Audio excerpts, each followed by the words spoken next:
Tanya with ADMDS.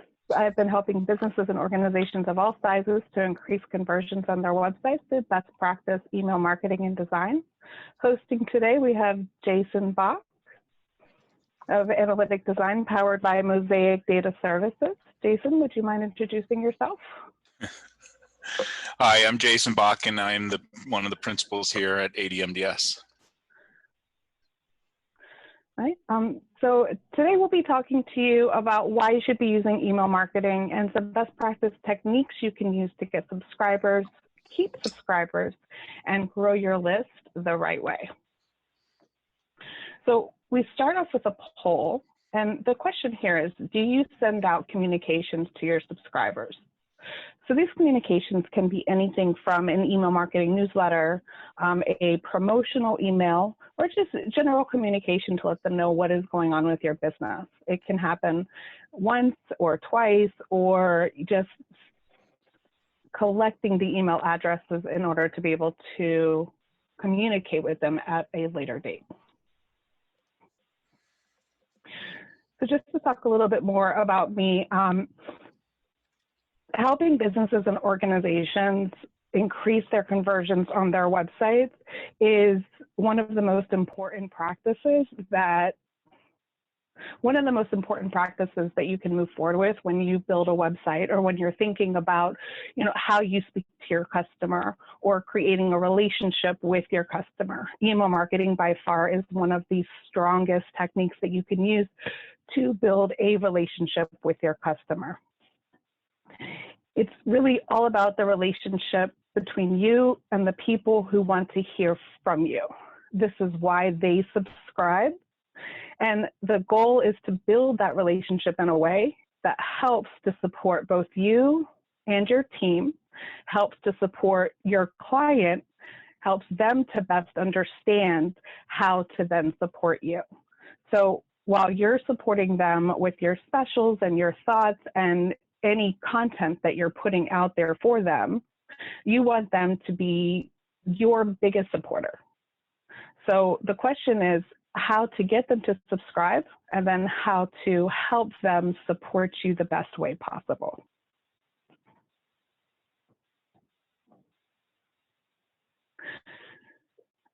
So going through, just talking through the introduction, thinking through what email marketing is and why you want to collect email addresses.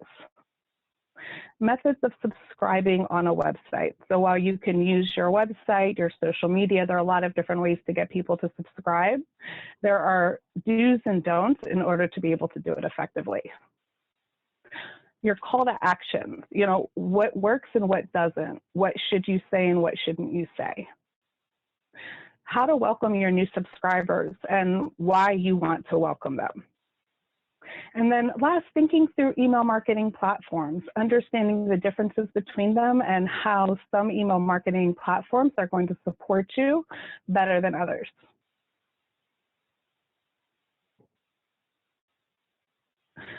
So just to get started, just thinking through why collect email addresses. So, email marketing generates an enormous return on investment. This is ROI. So while most people regularly visit a limited number of websites, they use a relatively small number of apps to access everything they're interested in on the internet. So, you have your email, you have your saved bookmarks. Most people will visit these same places again and again. With potential customers and clients basically confining themselves to these narrow zones where they're willing to be reached, it's really important to find a way to get your brand invited inside of one of those zones. So that means you not only need to get visitors to discover your website, you also need them to sign up for something once they arrive. When a subscriber or member who's already exchanged something of value with you, so your e-newsletter or a white paper for their email address, it's worth far more than just a random visitor who remains a stranger. Everybody uses email and they check it multiple times a day. You know exactly who you're sending your message to, and you can target your client and personalize these communications directly to an individual's recipient's inbox. So this basically means that if your customer comes onto your website and they were looking at a particular service or a particular item, based on where or how they subscribed on your website, you can then later send them an email specifically about that service. If you've ever gone onto an e-commerce site, so you've ever gone on to purchase anything online, thinking through it, you know, if you didn't complete that purchase, did you receive an email shortly after or the next day reminding you that that was still in your box, that you could still make that purchase? Or quite often, you'll receive an email saying, hey, we'll give you 10% off if you complete that purchase. So that targeted reach is really important. It's important to understand who you're talking to and the fact that you can talk to these people specifically. You know, you own your own email list.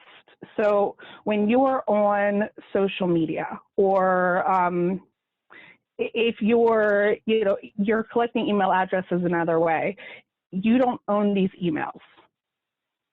In your own email list that you have subscribed, these are emails that you can reach out to. And if you're doing it the right way, in the best practice way, and then you don't have to worry about the people not wanting to hear from you. If they're subscribing, they're interested in hearing more from you, whether it is a promotional email or whether it's important information that you have regarding updates to your company. The last part is just, you know, email is fast.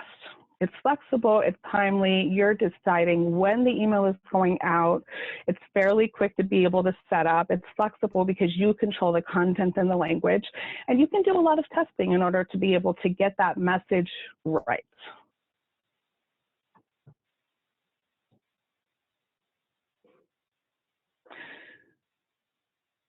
So then think through your end game.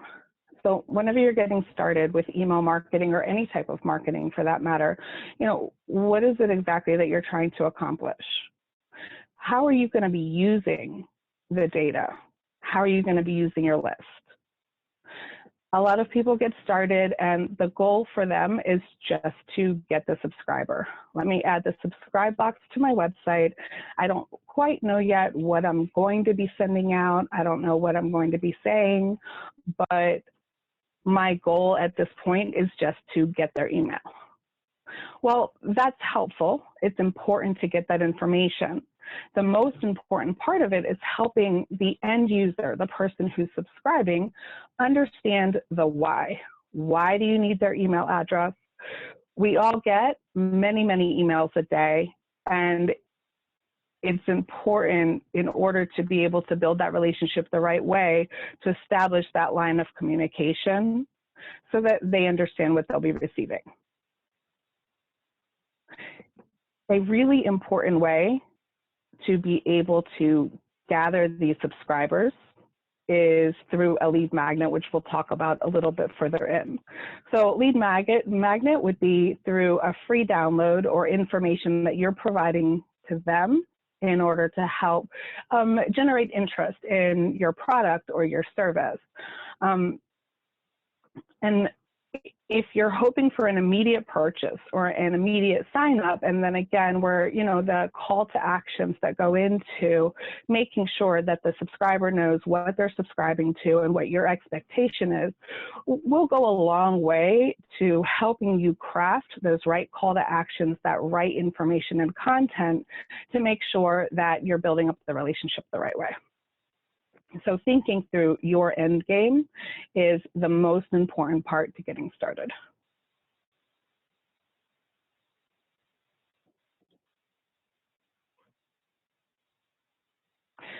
So whether or not you're using widgets on your website, you're using your social media, you're adding information into your blog post, your email signature, opting in is very important.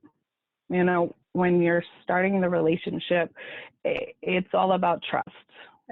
They are going to provide you their email address and say, yes, please do contact me. I do want more information. But making sure that they have agreed to receive this communication is part of building that initial stepping stone of trust. So there are different types of opt-ins that you can use to make sure that the subscriber knows what it is that they're subscribing to. And using opt-in techniques, they offer higher subscriber retention rates. So what that means is that it's not just about collecting that email address. On a bigger scale, it's about keeping that email address in order to build that relationship. An opt-in list, it engages more valuable prospects and customers. They're actively interested in your products and services, and you're reaching out to them with the information that they expected to receive. Having opt-in lists or confirming with your prospective clients or with your subscribers, it removes the possibility in many cases of having the information rejected as spam as part of their inbox. So if your subscribers are not consenting to receiving the emails and they are hitting spam, then there's a chance that you will be blacklisted or blocked from sending emails to them in the future. So this consent process, this opt-in process of consent is very important.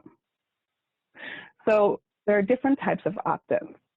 The opt-in acquisition, this is where you meet people at networking events, conferences, workshops, and they express an interest either via a form, verbally, they go to your website to subscribe. So this is the first type of acquisition. The second is the confirmed opt-in acquisition. So this is the same as the opt-in acquisition, but the subscriber receives a welcome email that confirms their subscription. The last one is called double opt-in acquisition. So this is a really, really strong permission-based opt-in method. The subscriber signs up and then also receives a verification link by email. So the double opt-in acquisition method, it's an excellent way to confirm that the subscriber really wants to receive news from you. But the problem with this is that they will not end up on your list until they do so. So if a visitor visits your website, signs up on your form, so they are consenting to receive communication from you, and then they receive an email confirming. If they do not click consent in the email, they do not end up on your list. So if visitors forget to verify the subscription, the process doesn't get completed. And then you don't receive the full value of what they got started on your site. So the double opt-in, while it can be very helpful, there are different procedures that you can go through to make sure that they do understand that they will be expected to accept once it gets to their email.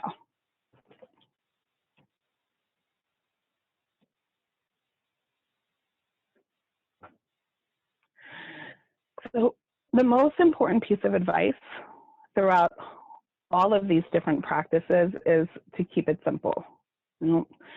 Regardless of whether you're collecting email addresses on your website, through social media, through a landing page, your subscribers will expect a really simple form.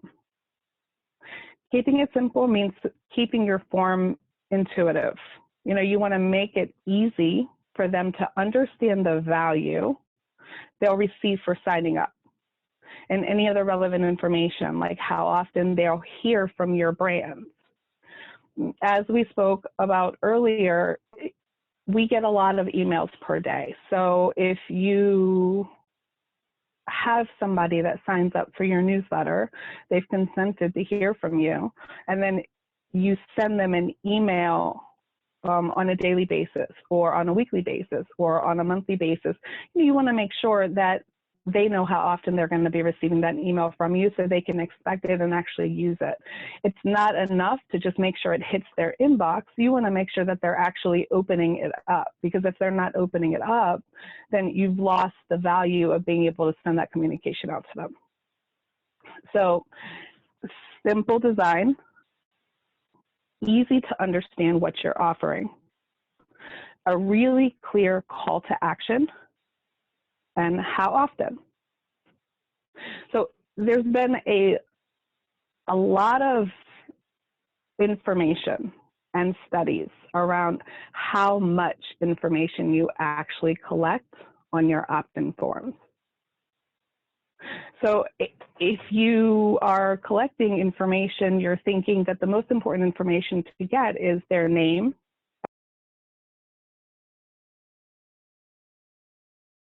you'll continue on and ask for a message or some information as to why they're reaching out. But when it comes to subscribe forms, you want to keep the fields as few as possible. When you're sending out email communication, it's really helpful to be able to have their name, at least their first name, because it allows you to personalize these emails. But if you're not personalizing the emails, then you can very easily just collect the email address. So I think we've all seen subscribe forms where we see first name and email address, or first name, last name, and email address.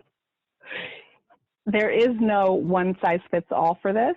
It really depends on your clients and what works best for you.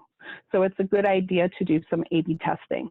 A/B testing just means that different subscribe forms may have different ways to opt in or different fields to add information into, and then you monitor to see what works best. Based on what works best, this is the practice that you establish across your site and across your social media.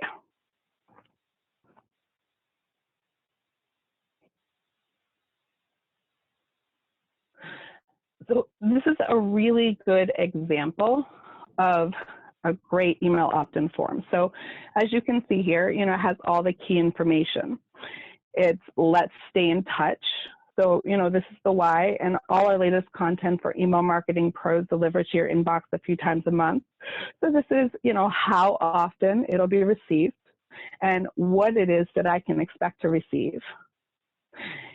You notice that only the email address information is collected with a very simple subscribe call to action, so the user understands they are actively subscribing.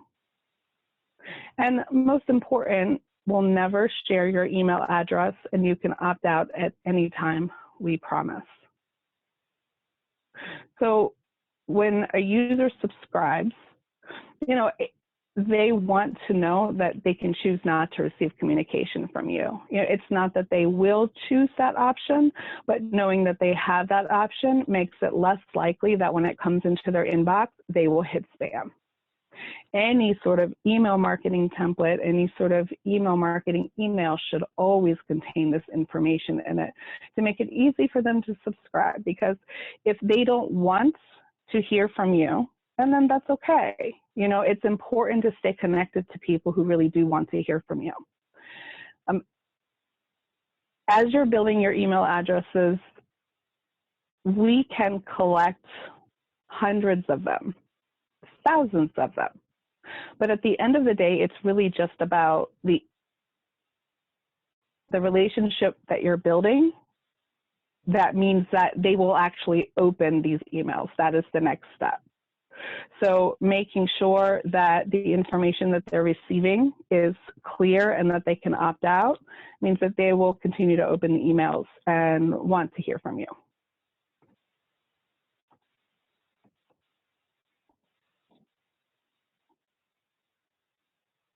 So placement is where we get to the fun part. So I'll show you a few images here. There are a lot of places where you can add subscribe forms onto your website in order to better engage people. So the first one is the hello bar, which I will show you right here. The hello bar is the bar that stretches across the top of your website. It's very quick and simple to add into your website, works great with WordPress. You see here, again, just adding in the email address. You can also add a name field. They do use information here and the simple subscribe. This can either sit at the top of your website at all times. You can see clearly that you can click out of it, or it can follow your user down the page. So if it's following your user down the page, that is sticky. It's basically sticking to the user as they continue to scroll down the page. So another excellent place to put a subscribe form is in the footer. So the footer of your website is often underutilized. A lot of times people start scrolling before the top of the website has even fully materialized. It could still be loading the image and they will already be scrolling down. So the footer is an ideal place to put a subscribe form. There are a number of ways to be able to do this, but very simple here. You can see that there's a footer navigation, the footer social media, and then the call to action. And again, just the email address. Personally, I do like to add the name in. I like to be able to personalize the emails directly to the user. So they'll say, hi, Tanya, versus just hi or hello. But you can, not everybody will subscribe with their first name. So depending on what works best for you after you do your testing, this is the way that you want to, this is the process that you want to follow. And then here you can see their call to action is make an impact, which directly relates to the toolkit that they're offering. So trigger-based slide-ins and trigger-based pop-ups. If you've ever been on a website and scrolled down and about halfway down or a third of the way down, a pop-up appeared. This is what we consider a trigger-based pop-up. A trigger-based slide-in is the same action on the user's behalf, so they're slowly sliding down the page, but instead of it popping up, it's sliding in from the left or from the right or from below or above. So by using a trigger-based pop-up or slide-in, it allows your visitor to start an action before you show them this pop-up or before you show them this slide-in. If it pops up as soon as they land on the page, the problem is that you haven't been able to establish value yet. They don't know if they want to subscribe, so they will click out of it faster. If you allow them to read a little bit of the information as they continue down the page, they are more likely to subscribe because they've already seen that you do in fact have something of value for them. Whether you use a slide-in or a pop-up, this is a personal preference. A lot of people do find pop-ups annoying, but they have been shown to be extremely effective. So in thinking through where and how you will place this on your website, that might determine the type of trigger-based pop-up you use or trigger-based slide-in you use. You may not decide to do this on your home page, but you could do this on your contact page or on your blog page. You do not have to use the same method across your entire website. So another really interesting way to gather emails, and again, it depends on your industry, it depends on what exactly you're trying to accomplish, is by focusing on the feature box. So the feature box, as you can see, is this entire top section here. So as soon as you see the website, as soon as you jump on, immediately their first goal is to get you to subscribe. So if subscription is one of the major areas that you're starting to focus on, this may be very effective for you. You don't have to put it on your homepage, and this type of focus box does not have to be at the top of the homepage either. This type of focus box can be put halfway down on the page, towards the bottom near where the footer is. There are different ways to be able to feature this information, but the goal with the focus box is making sure that that entire section is dedicated towards getting that subscription.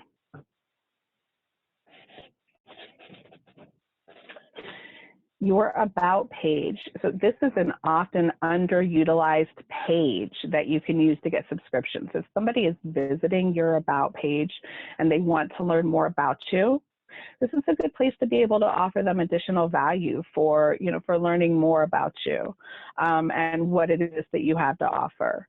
So an about page subscribe form would go at the bottom beneath your existing content or towards the middle to break up the content if you have a lot of information on the about page. We'll talk a little bit more about different incentives that you can add in order to help to entice people to sign up, to give them a reason to want to hear back from you. And these can go as part of any one of these placement areas.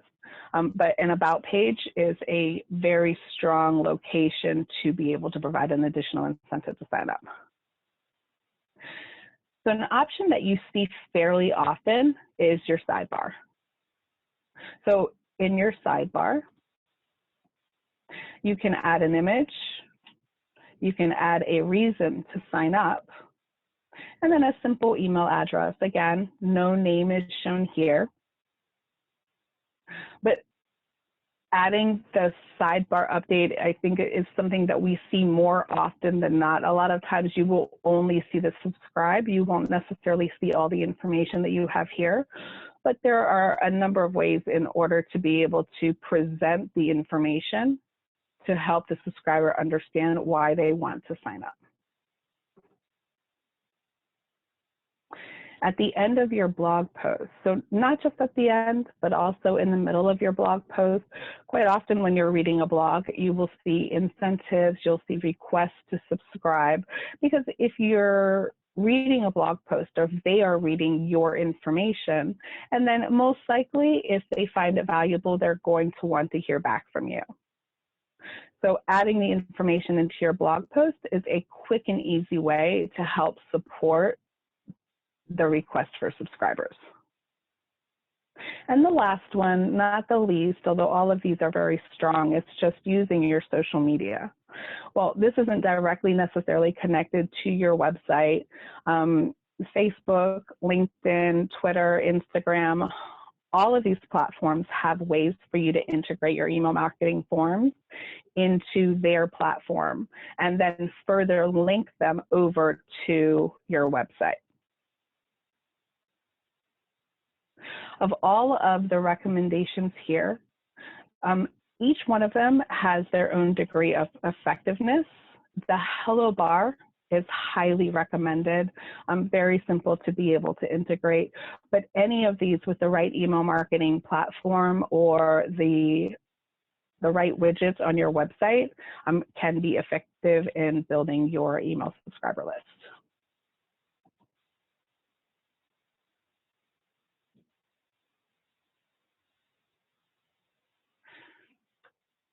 So this is where we come back to the lead magnet, increasing conversions. What value can you provide to your visitor? Offering value for their email increases conversion significantly. There have been many studies that show that that immediate reward, instead of presenting a generic subscribe for free updates call to action, is very helpful to give them a reason to sign up, give them a reason to communicate with you. You've already given them a value, even if they don't understand that the value is through this long-term relationship. You'll be continuously sending them information over time. So different ways to do this are through PDF guides, videos or audios, email courses, which we'll talk a little bit about in just a moment, mini ebooks or workbooks, checklists, resource libraries. When you're a business owner, you use certain resources. You come into contact with certain resources. You have information to provide about your products, about your services, but not just specifically to get them to purchase something or to sign up for something, although that may be the end goal. The goal really is establishing the relationship and showing that you are an expert in your field. The information that you have to present, that you have to talk about, is going to support whatever process or journey they are on. So these resources and guides and PDFs can basically help support the information that you're providing. So a good example is you create a blog post, a very strong blog post that supports a specific initiative. You are explaining why to use the product or how to use the product. But the person is reading through this email, and while it's excellent, you haven't given them any actions. There's nothing actionable that they can move forward with. So by providing a guide or a checklist or a PDF, you are basically saying, here is the way that you do it, and then here is a guide to support to make sure that you do it the right way. So then that begins establishing the trust. There are a lot of really quick and simple ways to be able to do this. I think one of the biggest pushbacks that we get when it comes to creating these types of guides are, I don't have time. I don't have time to create the guides. I don't know how to create the guides. I have the information, but taking that next step can sometimes be difficult because you don't know where to get started. There are a lot of free tools that you can use. Canva.com is a great resource. They have templates that you can modify in order to be able to put up your guide or your ebooks or workbooks. Even a resource library. So a resource library, it doesn't have to be a whole lot of information. It can be just very simple, a list of resources that you recommend. And the goal here is that as you're providing this information to them, they're not just downloading it. In order to be able to get this information, they must provide their email address. So that is why it is much more effective to use a content upgrade when requesting somebody's email address. You don't have to create one for every blog post or for every page, but the more unique the content upgrade is to that particular post or information, the more likely the person is going to be interested, subscribe, and download. Email courses are a very effective way to help continue the information that you are providing to them. So if you're explaining to somebody how to do something and then you offer them a 7-day email course, that will basically reinforce the same steps that you were initially discussing. An email course can be really easily created. It's nothing, once you do it once, the information just repeats itself. So every single time somebody signs up, they'll receive the first email, and then they will continue to receive emails until the course is over. The most common courses run for about 7 days. You may have seen them as boot camp courses or supporting courses that can then lead into a bigger product purchase. Workbooks are another effective way to move forward with content upgrades, but with workbooks, you have to really think how the person is going to be filling out this information. So if you create a workbook, are they going to need to print off the workbook in order to be able to use it? Or can you provide a workbook in a way that offers fillable forms that they can do everything online? Remember, the goal here is to have them download it or have them subscribe so that they can use it. But once they do, you want them to come back for more in the future. You don't want to make it difficult for them to use the tool that you are attempting to provide for them. Canva.com is not the only place in order to be able to offer these resources or in order to be able to create these resources. But at the beginning, while you're learning, you are looking for simple, you are looking for free. This is one of the reasons why we recommend Canva.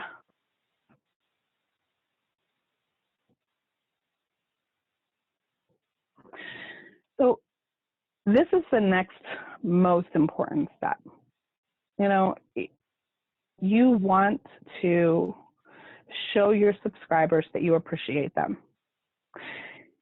Quite often when we visit a website, we put in our email address, we set it and we forget it. You know, we start receiving communication from them, but we forget why we subscribed in the first place. So it's important to let the subscriber know that you do appreciate their time. You appreciate the fact that they subscribed or that they carried out a particular action. It's not just about the act of subscribing initially. You can thank them for signing up. You can thank them for their purchase, for being part of the community. So, you know, not just your local community, they might not be local, but your community. Remember that when you are building up your subscriber list, you're building a community around the information that you're providing, that you're presenting. So thank them for being part of your community. Yeah. If you have your email marketing software and your analytics properly set up, you can tell when they visit your website. So it's not just about them signing up the first time, but if they visit your website again, you can tell what page they visited, what they did on your website, and then you send them an email just to say, hey, thank you for visiting. Even if they didn't purchase anything or move forward with anything, you know, it lets them know that you're paying attention. If you have events, you can thank them for registering for an event or for attending afterwards. You know, registering and attending gives you an additional way to communicate with them about other things. So if you thank them for attending, this is where you could provide a list of all the other companies that were a part of the event, or other information that you would want to provide to them that is going to allow them to move to the next step. If they take the time to write a review about your business and you have their information, this is another way to be able to thank them. You know, they're providing feedback, whether that feedback is positive or negative. Ideally, of course, it's positive. It gives you a chance to improve.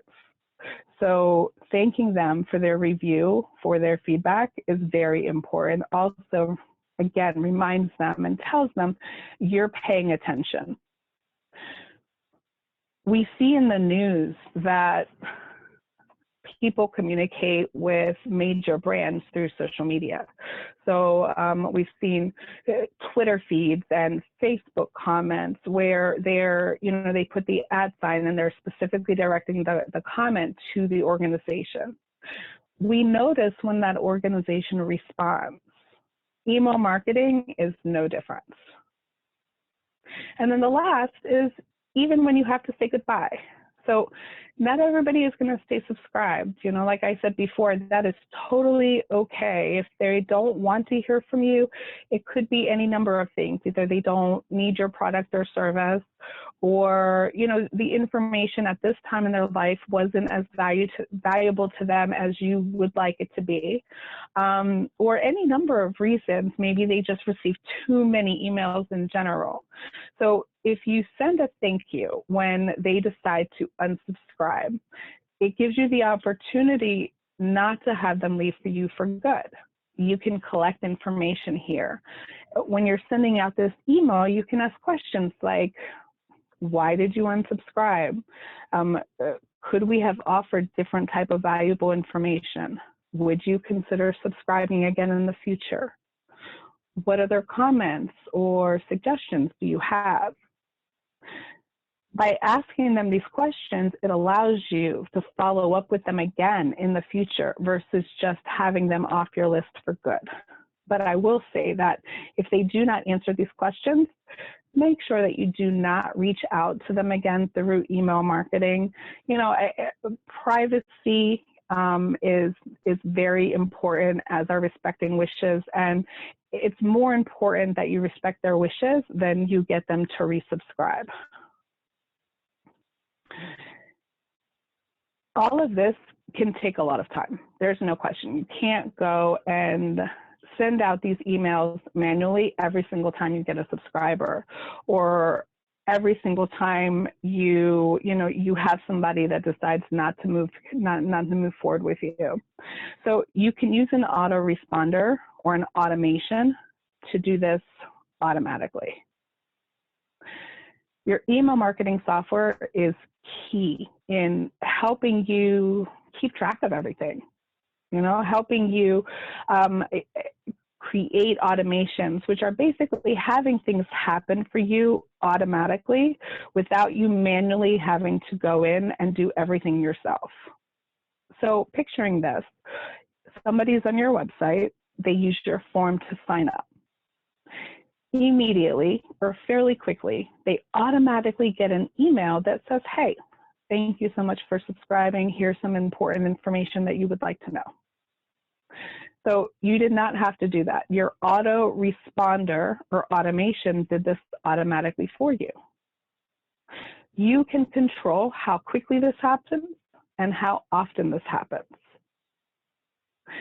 The next piece to that is, what is the next communication that they're going to receive from you? So your autoresponder or automation can also continue to do this automatically. Many of us have heard the term drip campaigns, but not everybody is familiar with the automation process and how it works. So after that initial email that somebody gets welcoming them, the next piece of content that you want to send to them, it may be a recent blog post. It may be requesting that they sign up on social media. There are a number of different ways to be able to communicate with them effectively through an automated way.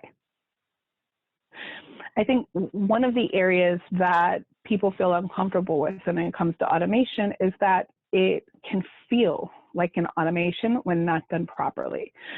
And this is where the difference between your drip campaign and your actual email automation happens.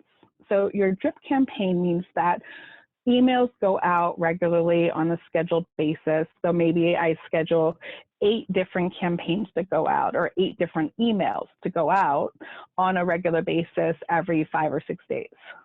So none of this is happening based on what the user does. And that's okay, that's okay. So they're going to receive this information regardless. But the trick here, and truly the benefit, the value is to create an automated sequence that is more targeted to them. So if I receive the first email and I do nothing with it, I don't open it. And then I receive the next email and I do nothing with it and I don't open it, then, that is not contributing to or supporting the initiative that you're putting out or the time and effort that you took to be able to get that information and content prepared for them. And them not opening the email, it could be any number of reasons. The email may not end up directly in their inbox for a number of reasons. It may be kicked off as spam by their email provider, which we'll talk a little bit more about in a few minutes. Or maybe they're just too busy. They're not prepared to be able to see that email. So the question is, do you continue sending these emails out in that same type of automated process? Or do you pay attention to what they're actually doing and put actions in place to make sure that they have a better chance to open this email? So the right answer is you want to make sure that there are actions in place. So they receive the first email and they don't open it. So instead of sending the next email, the automation will say, okay, they did not open the email. Let me send this different email. So this different email may be, hey, we recently sent you an email. We're just confirming that you got it. You can change the subject line and use it more as a call to action in order to encourage a response. At this point, ideally, they will open that email, which then triggers the next email in your sequence to send out. So during this process, you have actually communicated with them. They understand that they are expected to open these emails and that if they're not opening the emails. It gives you an opportunity throughout these actions to also see if there's a different type of value that you can provide to them. It's possible that one of the emails that you sent were not in line with the communication they expected to receive, or they could have gotten more value if that email were displayed a different way or showed different content. So by thinking through this process and automating effectively, this is the way to basically encourage this relationship to continue, because it's not just about what you're sending out. They understand that it's about what they are receiving. So now we've talked about the why, and we've talked about the how and where to place this on your website and social media. And you know, the right process, the best practice process through thanking your subscribers. But now let's talk a little bit about the platforms themselves. So there are a lot of different platforms out there. And when we're choosing a platform to send out email marketing communication, a lot of people start by focusing on the bottom line. And the bottom line in most cases with most businesses, especially if you're a solopreneur or a small business, the bottom line is price. It has to be. You don't want to pay a lot to send out email communication to people who may or may not open it until you can actually see that it's working. You can see a response. But there are more important pieces and to choosing an email marketing platform than just the price. The price should only be taken as a consideration, because what you're really looking for is deliverability. Whether it's free or $10 a month or $100 a month, it doesn't matter if it never makes it into the user's inbox. That's the bottom line. So when you're adding these subscribe options into your website, you do not have to choose an email marketing platform to send out the emails if you're choosing not to send out emails just yet. There are other ways to do it. But bottom line, to get the best return and actually hope to hit the numbers and the returns that are expected when you are consistently sending out emails, and thinking through and working on your email marketing. Focusing on areas such as integrations, reporting, automation, like we spoke about, deliverability, and then price. So integrations, this just means of all of the buckets that you have as part of your marketing strategy. So a bucket could be your social media, it could be your website. There's so many different pieces to making this happen, to building your foundation. You want to make sure that your platforms all work well together. So one of the ways that you make sure of this is you take a look at the integrations. So if I am using ActiveCampaign or MailChimp or Constant Contact, do they have integrations with my WordPress website? Do they have integrations with my social media? And what other types of integrations do they have? Many email marketing platforms like ActiveCampaign, they have integrations with Google, so your Google Docs, your Google Spreadsheets, with all different types of pipeline softwares. So if you collect this information or you have deals set in a particular place, oftentimes when you're adding a deal in, you can get that to connect to your email marketing platform in order to be able to finish that process. Because when you're building your foundation, it's all about creating a strong process that allows all of these pieces to happen simultaneously with as little effort as possible from you. You can expect a lot of effort to be put in at the very beginning, but the more effort that you put in to think through all of these different pieces, the more seamless it's going to be in the end. So reporting is a very, very important part of this, because you can send out as many emails as you want.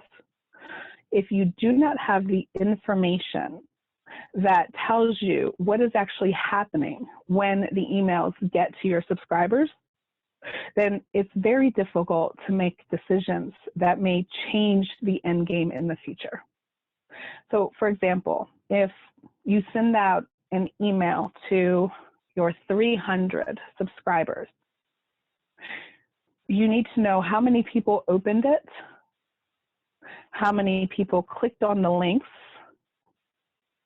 It's helpful to know the time of day that they opened it.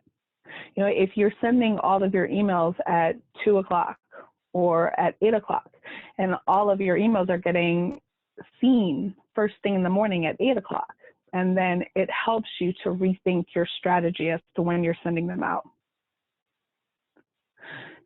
A lot of reporting capabilities are offered with programs and companies like ActiveCampaign. ActiveCampaign is one of several options that you have that offers detailed reporting capabilities.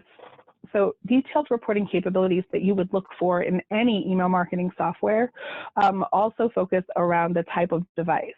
So if your email templates are not set up in a way that it's really easy for the person that's opening the email to open it on their phone, but the data is showing that most people are opening it on their phones, then you can see that it's important to adjust your it's important to adjust the way that the layout of that email is going out to make it as easy as possible for the subscriber.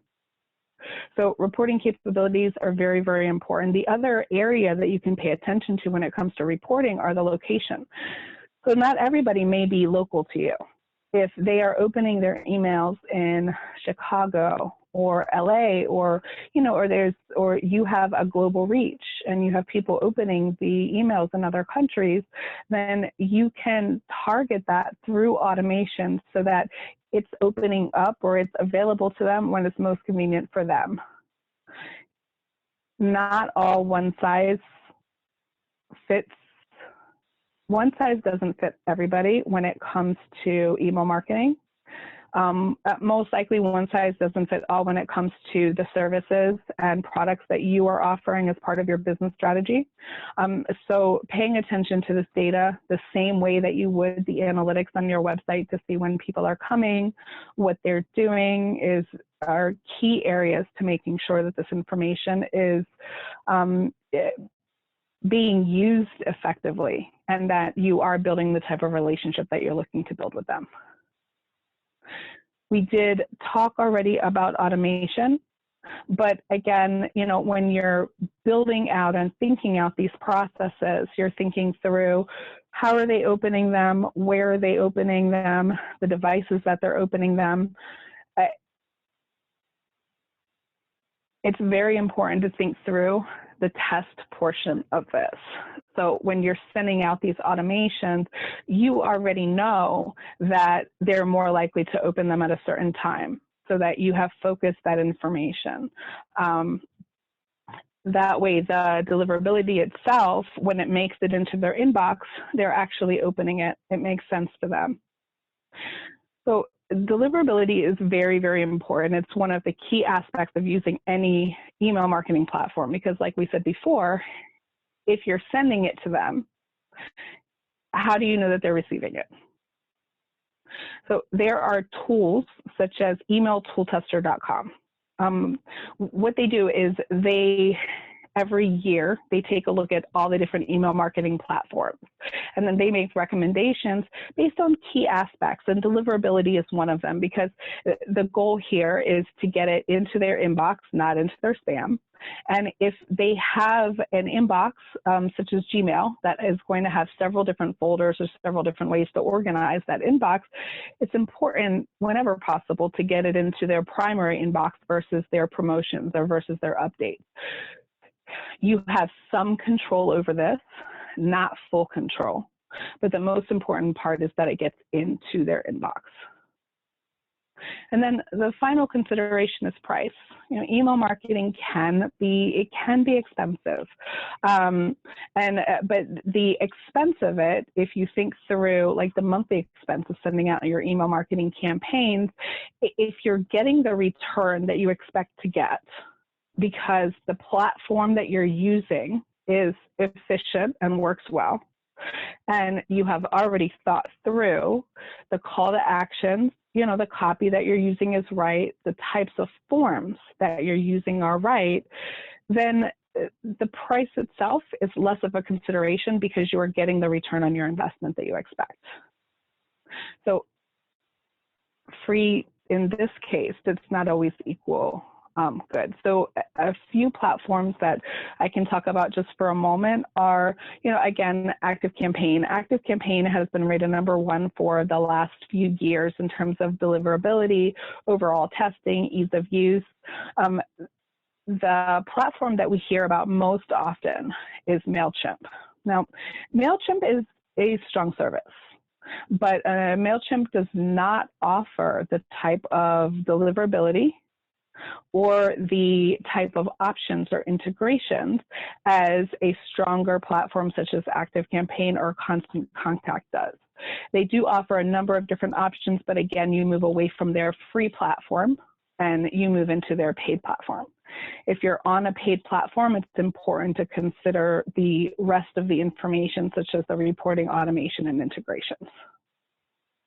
So I highly recommend that you do go to emailtooltester.com. If you're already using a platform, take a look at what it is that you're using and how you're using it, and see what is rated in these different areas.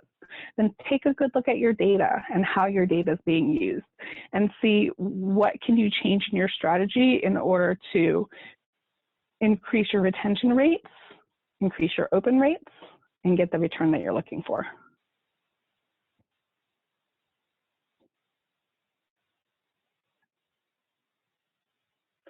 So just as a key takeaway, email marketing is one of the strongest types of marketing.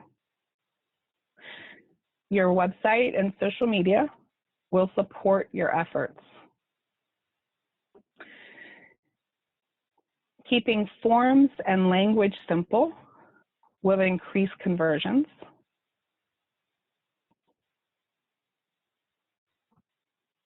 And your email marketing platform is an important key to your success.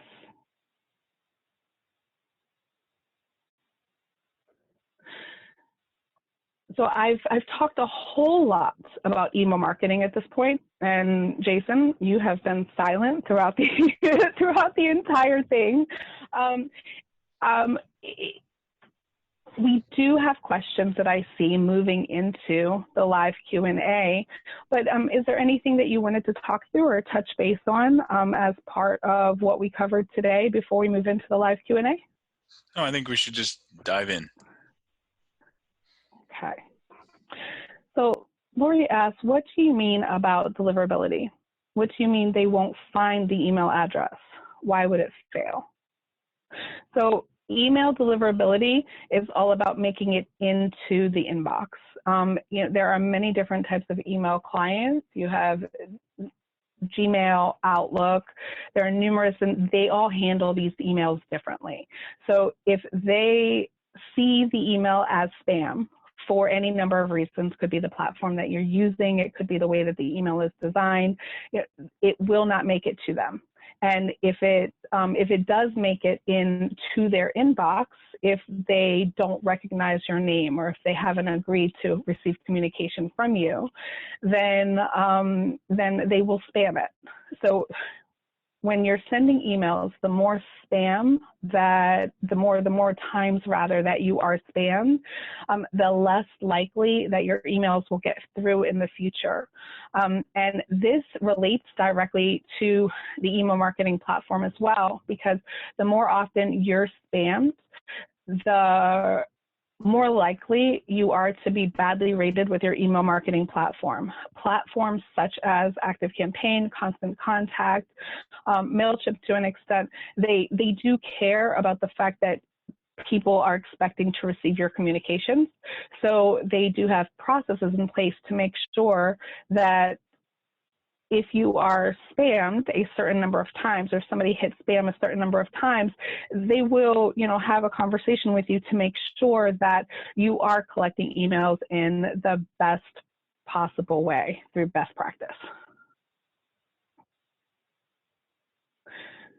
So then the next question is just, I'm curious about pop-ups. I hear they're easy to set up, but I read it would have a negative impact on my site. So this is a really, really good question. And this goes back to the way that your site is set up and thinking about the trigger options. So pop-ups in general can, depending on how they're set up on your site, they can affect the performance of your site. So you want to make sure that you don't have pop-ups coming on a regular basis. You want to make sure that you're taking care as to how and where you're adding pop-ups to your site.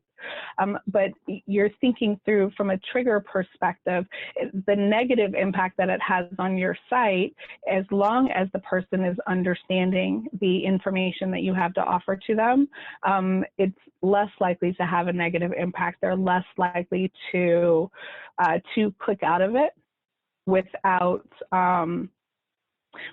subscribing, or without realizing that they can subscribe and you do have more information to provide.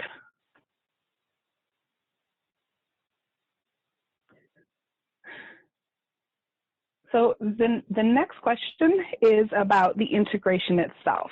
It's integrating the forms with your website and social media. So how easy is it to integrate forms with your website and social media?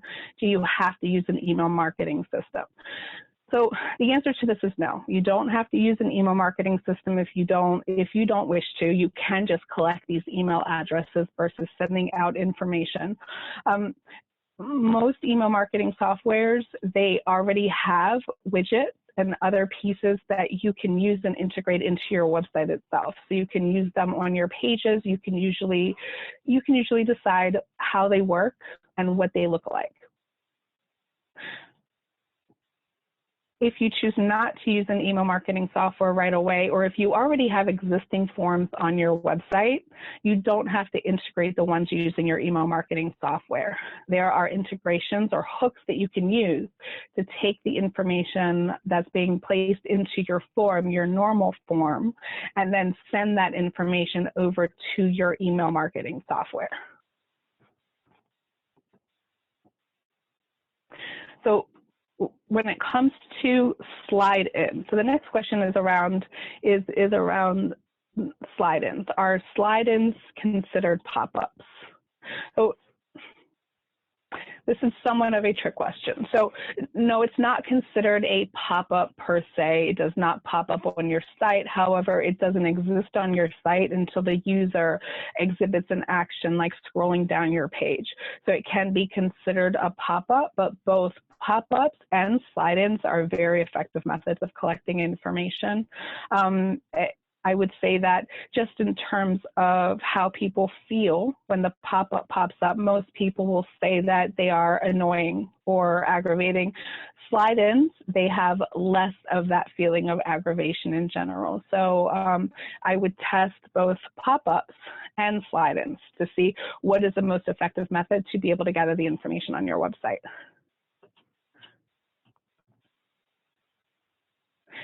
And it looks like we are coming to the end of our questions for today.